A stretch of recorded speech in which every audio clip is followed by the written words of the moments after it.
Okay, Jean, you can start the next one. If Mehlville extends its academic school year, the classified employees will automatically be paid for their extra time. Would you vote to pay our classroom teachers for their extra workload?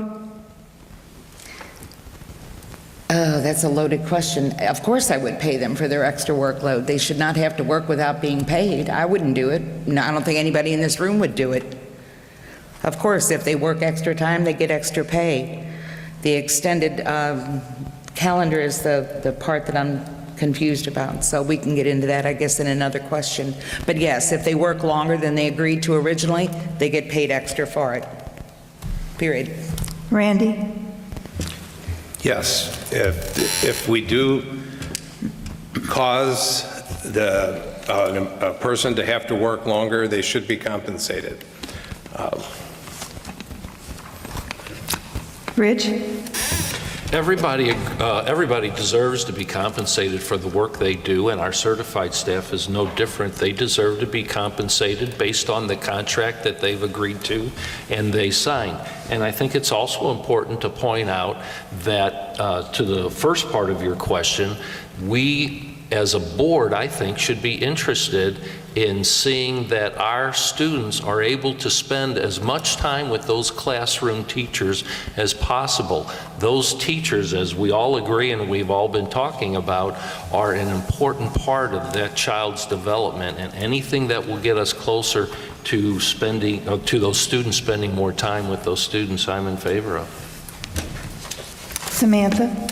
Of course. If we change their contract and we extend the school year, whether it be at the beginning of the year, the end of the year, they definitely need to be compensated for the work that they do. We can't ask them to spend more time educating our kids and not compensate them for that time. Venky? Yes, certainly. If teachers are going to work longer, we should find a way to compensate them, but within the budget. I mean, at some point, we have to do things fiscally responsibly. And Mehlville is last in student-teacher instructional days in St. Louis County. So if we are ever to become a destination school district, I think at some point that student-teacher face time is going to be important.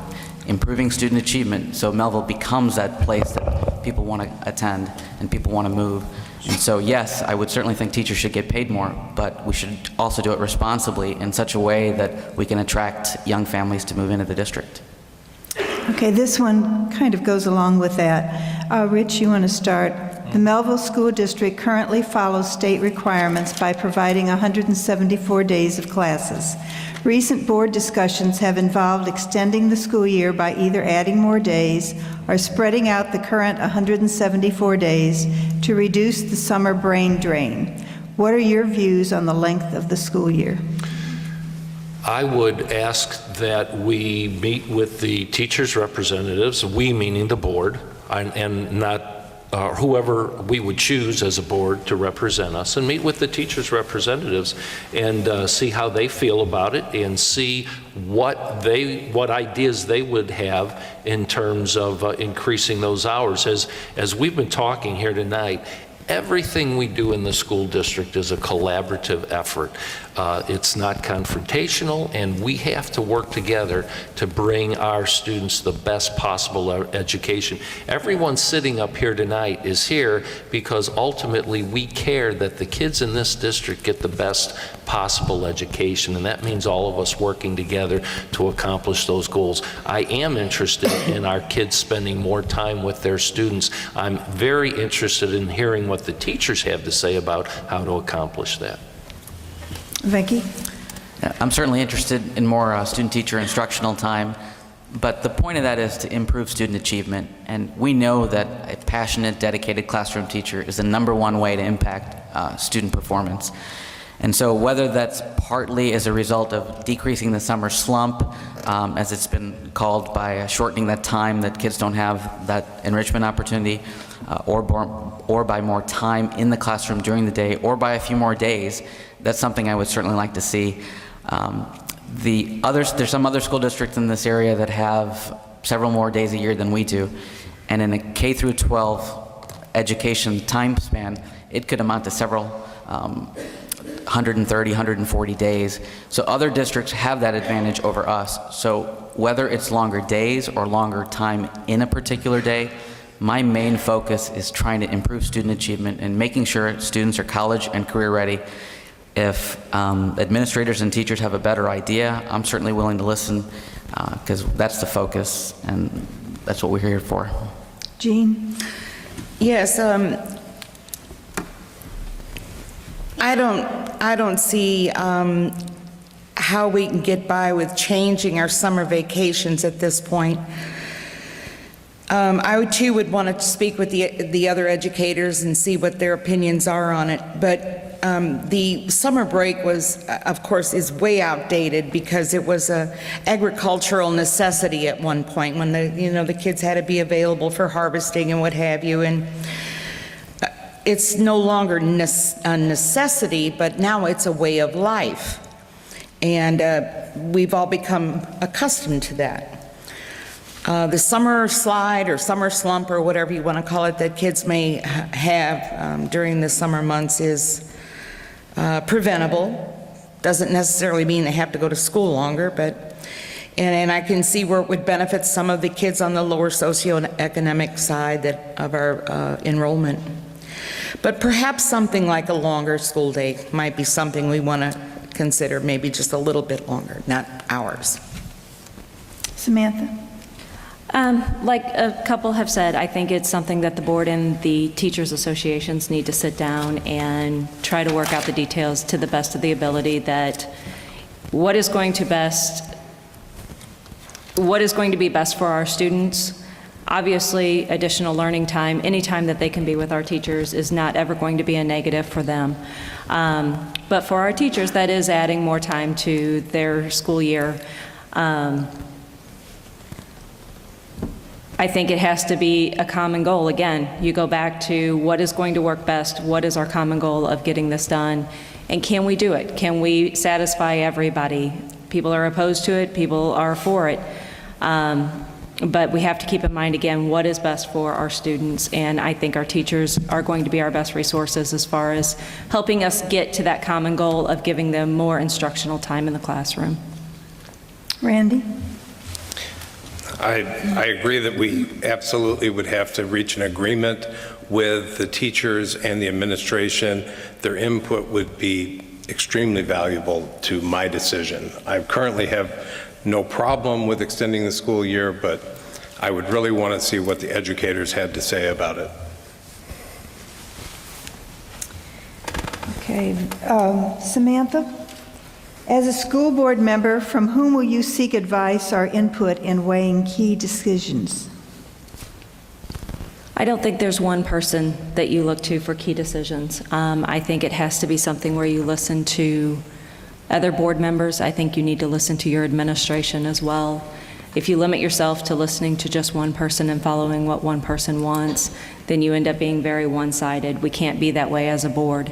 But you need to listen to each one of the board members and really understand and where they're coming from with their decisions as far as what they want to do and why they're wanting to do it. Same thing with our administration. They bring things to us because there's a reason why they want to get something done, and you need to take the time to truly understand what that is. Jean? I agree. I think that, our administrators and our teachers are such a valuable source of input to what needs to happen inside the walls of our schools that, gosh, I mean, they know firsthand what's going on. Who better to ask? And of course, our community, how they feel about things that are going on with their children. They need to have input as well. I think that we need to involve them more, as a matter of fact, to try to get their input more often, prior to something happening as opposed to after the fact. Randy? I don't have a person that I would turn to for advice. I have a group of peers and associates that each have their own expertise in a particular area, but I would look more to the other board members for opinions, and I feel like would be elected for my opinions, not to gather information. Rich?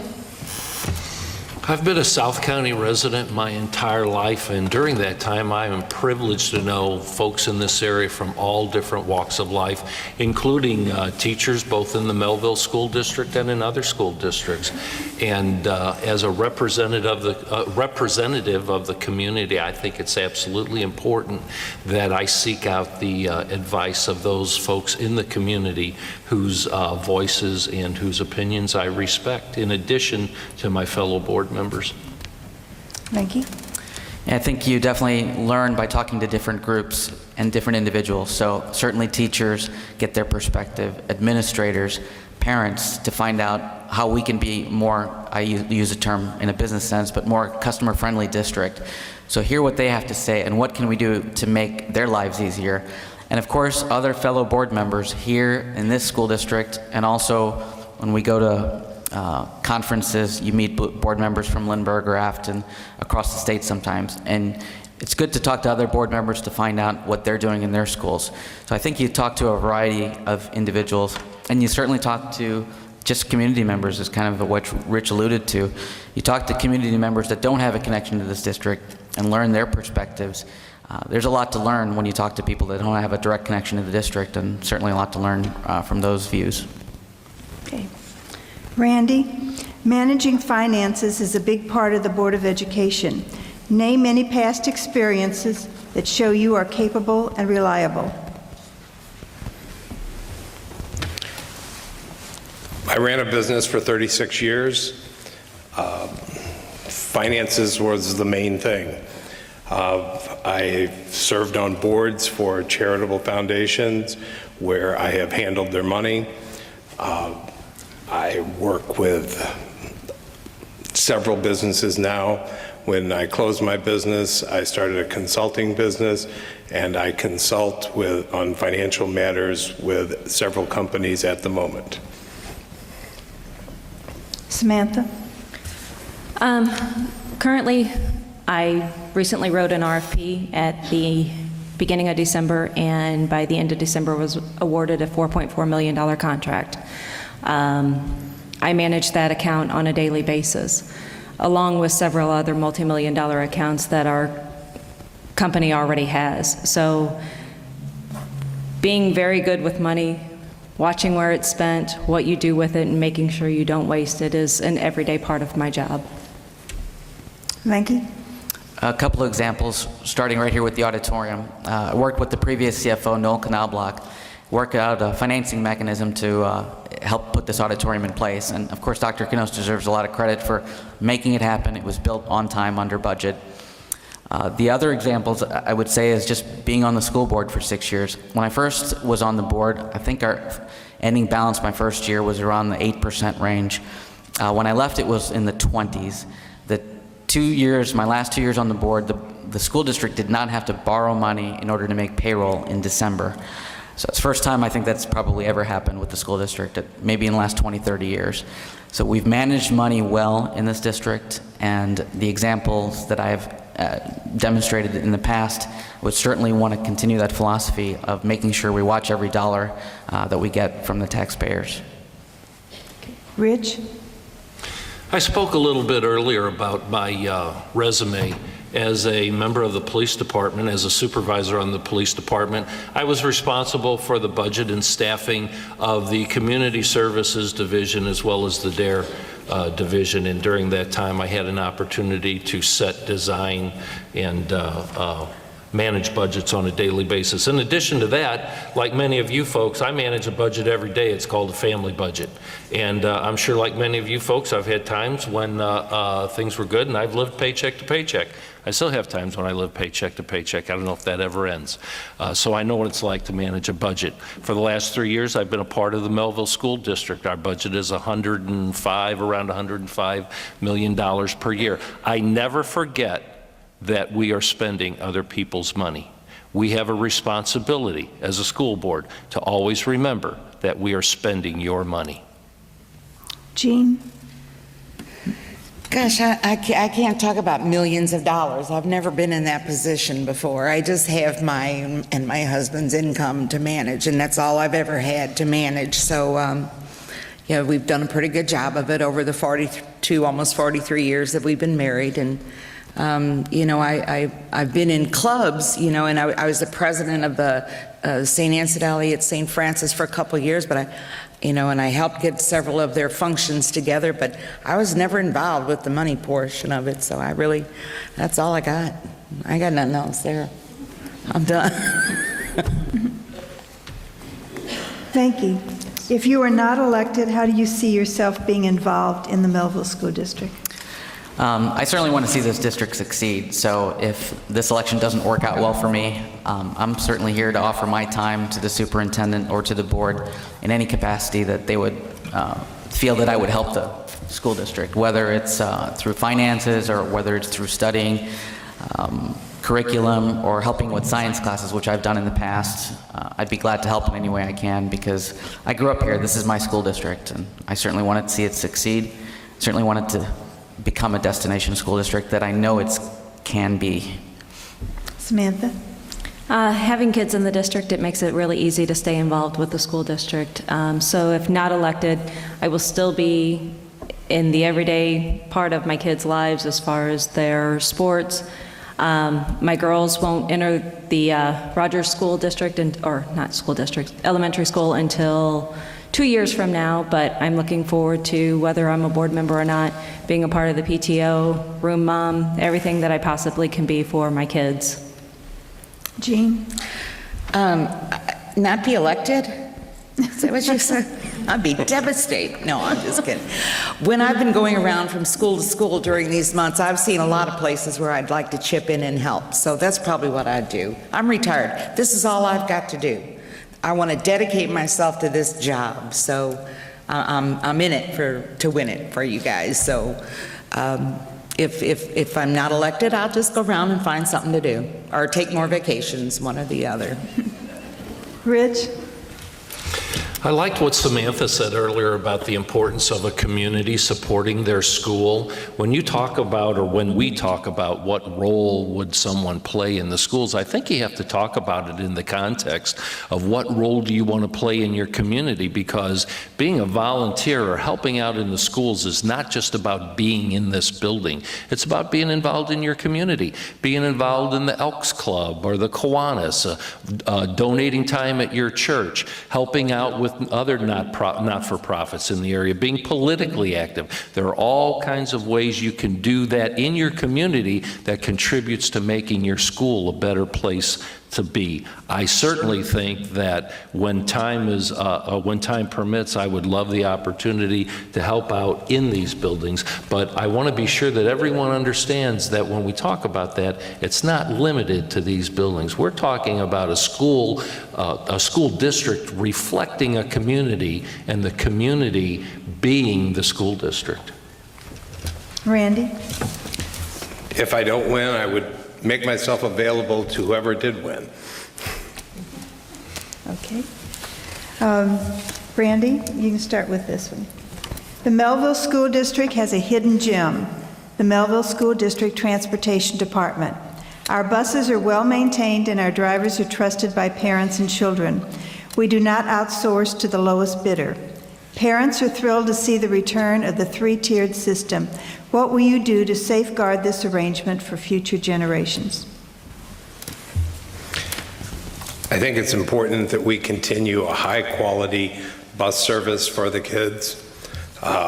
We do have a gym that is to be very proud of. We have to make, excuse me, we have to make sure that we do continue a high-maintenance program and scheduling. Rich? When I first began on the school board, I was convinced that we were losing money with the transportation department. So I talked to Dan, and I had a long conversation with him, and he did a great job of laying it out for me and explaining the budget and the economics of it, and as well as the practical part, like Randy alluded to, how do you take care of a bus? And the bottom line is we're doing a great job. We're saving money by not farming it out, by not having it contracted out. And you're absolutely right, it is a gem. And one of the things I'm thrilled about is the fact that our transportation department is so responsive to the community when somebody calls with an issue about where or how or why the kids were picked up or brought home the way they were. Our department is right on top of those things. So I'm thrilled with the job they're doing. Jean? Yeah, I really don't have any data that tells me that there's anything we need to change. I think they're doing an excellent job, and I know that even the workers that I've spoken to in the district are very proud and pleased of what's going on there. So no change necessary. Samantha?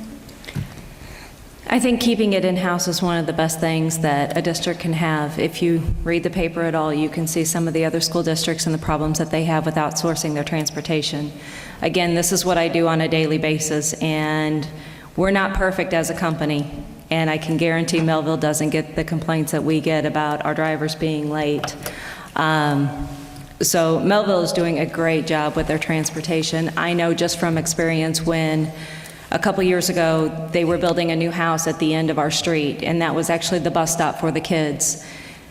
The transportation department actually came out, assessed what was going on, what was being built at the time, and moved that bus stop to a different part of our subdivision to make sure that the kids were safe and that they weren't around the construction equipment that was there. So that is what you have with the transportation department for Mehlville. Frankie? Yeah, I think we have got a wonderful transportation department, and I certainly wouldn't want to make any changes such as outsourcing. Like Samantha alluded to, other districts have had problems doing that. In our case, these are our buses, our employees, and I think they have a certain passion for their job and a certain dedication that I don't know that you'd find if you just outsourced it. And this is something I'm going to try to recall from several years ago, but I think we are 4 cents per mile per student, or it's something ridiculously low. We're cheaper than any other school district, and so this is a perfect example of us being very lean and efficient with our transportation system so that we can put more money in the classroom. And I think Dan Gilman's doing a wonderful job, and he inherited a strong department from the person before him, and I certainly want to see this continue and support them as best we can with new buses or new equipment, whatever they need if possible. Okay. Rich, you alluded to this earlier, so we'll let you start. Security is a big topic in all districts now. This is a two-part question. What qualifications do you have as a candidate in security, and what would you do to make our schools safer? Well, the first thing that obviously comes to mind, again, I spoke about my resume as my experience as a law enforcement professional. Does that mean that I'm an expert in this field? Absolutely not. But I think it gives me a solid foundation. It gives me a background to be able to respond to some of these issues. The incident in Connecticut at Sandy Hook is something that's going to be on our minds. Frankly, folks, we all know we'll never forget about that. Security is something that this school board thinks about constantly. The second part of the question, what can we do? Let's talk for a minute, for just a minute, about what we've done in the last couple of years since that incident. We spent close to $500,000, it may be at that point now, improving our security systems, both hardware and software, and also in the area of personnel. We've increased and improved video cameras. We've hardened the exterior doors and locks. We've contributed to more training for our staff in terms of what they need to do to prepare for and deal with an incident should it take place. In addition to that, our administration has an excellent relationship with the St. Louis County Police Department, both the 3rd Precinct and the 4th Precinct. I know some of those officers. I've talked to some of them.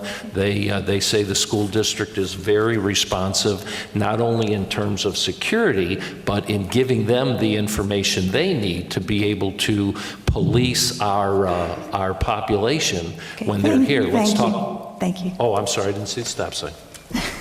And you Thank you. I personally don't have a background in security, but what a school board does is we charge the superintendent and ask that person to talk to experts and get the best information possible to make the schools safer. And I think we've done a lot in the last few years. The buzzers at the doors, the guard in front of both high schools. Nothing's going to be perfect, and there is no 100% guarantee. And there's always that delicate balance between security and turning your schools into a prison. And so what I think would be best is if it was decided collectively by the administration, the board, and the members of the community that we needed to increase security, if we needed to in this district, I think the way to do that is through trained St. Louis County police officers. I think they're the best way, if that's the path we decide to choose, better than more technology or more buzzers. We've got those. The next step, I think, would be the increasing our police presence, if that's the direction we decided to go. Randy? They've done a lot for security in the last few years, but security is something that never stops. You continually try to improve your security. It's just a constant improvement. You have a good security system now, so you task yourself as a board each year with what can we do to improve it. Maybe you only improve it slightly, or maybe you make major improvements, but you constantly move to improvement. Jean? Yes, safety, of course, is big on my mind, as it is with all parents who send their kids off every day, wondering if they're going to come back in the same shape they left in. Security encompasses more than how many locks are on the doors and how well those are being handled. It also involves one-on-one issues, bullying, encounters on the bus. These are all safety issues that all have to be addressed, and this is one reason why I am such a fan of our character education, because I think kids have become more cognizant of what they need to do to behave in a socially acceptable way that makes everyone around them safe. Finally, I think that we need to constantly take a look at, just like everything, you have to constantly see if you're using it up to the maximum. Whether you're no matter what business you're in, you have to constantly make sure that it's being used to its fullest. Thank you. After this, she's going to stand and wave her arms, jump up and down. Thank you. Sorry about that. No, you did fine. Okay. Venki, the Mehlville district is moving toward merit pay for its teachers. Do you support or oppose such an idea? And if it happens, how should it be implemented? In general, I'm skeptical of merit pay. The one thing I have really found through being involved in the district now 6-7 years is the collaborative efforts teachers share, and they share information with each other, they help each other out. Several years ago, I think it was back in 2008, I was at a meeting where high school teachers were meeting with middle school teachers so they could get their symbols correct on a math terminology. So on an axis, X, Y, or is it A, B, or is it some other pair of letters? They worked hard to make sure that they were consistent in transitioning kids from 8th grade to high school so kids wouldn't get confused in their math classes. That's just one example. There are other examples I know of teachers who go into a young teacher's classroom and just give them advice on their own to give out pointers, classroom management. That kind of collaboration, I think, is incredibly valuable, and I don't want to see any merit pay system damage that. I'm open to listening to ideas. If there's a method that works, I'm certainly willing to say that we need to reward our best teachers well, but again, it has to be collaborative and can't destroy that feeling that we have in this district. Jean? I'm first of all confused on how performance pay could work. I am, of course, always in favor of paying teachers more. They are the hardest working individuals on the face of the earth. If they can develop a plan that they're happy with and it is supported by the board, then more power to them. That'd be great. But there are a few scenarios I can't imagine that would fit into performance pay, such as music teachers, art teachers, phys ed teachers, so on. Teachers that are working on performance pay may become competitive with other teachers. They may stop going out on a limb with new techniques and new lesson plans and things that ordinarily they would try out because they're afraid they won't make their merit pay or whatever. There's just a lot of things that bother me about it yet. What I'd like to see is teachers get paid more that deserve the pay, period. Now, there's just too many things. If they can work it out, fine. More power to them. Samantha? It concerns me. And again, like both Jean and Benke said, our teachers work very, very well together, and we don't want to take that away from them.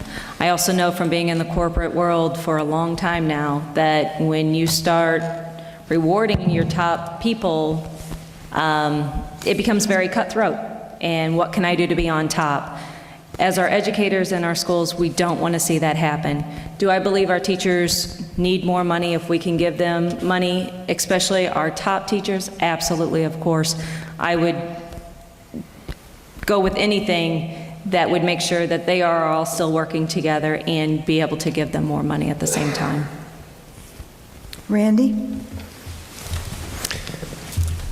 I think a merit pay system, Samantha made notation that we need to do things for our top teachers. Without something that says who's a top teacher, it becomes difficult. I think merit pay can be a great incentive program. It has to be something that is agreed upon. It has to be achievable goals, and they have to be clearly measurable. And most of all, it has to be agreed upon by the teachers and the board. They have to come together to come to something. That is the only way to identify your top teachers. I have a friend of mine in the district that when her son went to Oakville, got a teacher that she did not like, and she lobbied very hard to the administration to not have that teacher. She clearly identified that that was not a top teacher. If we know these kinds of things, we should be able to work within it.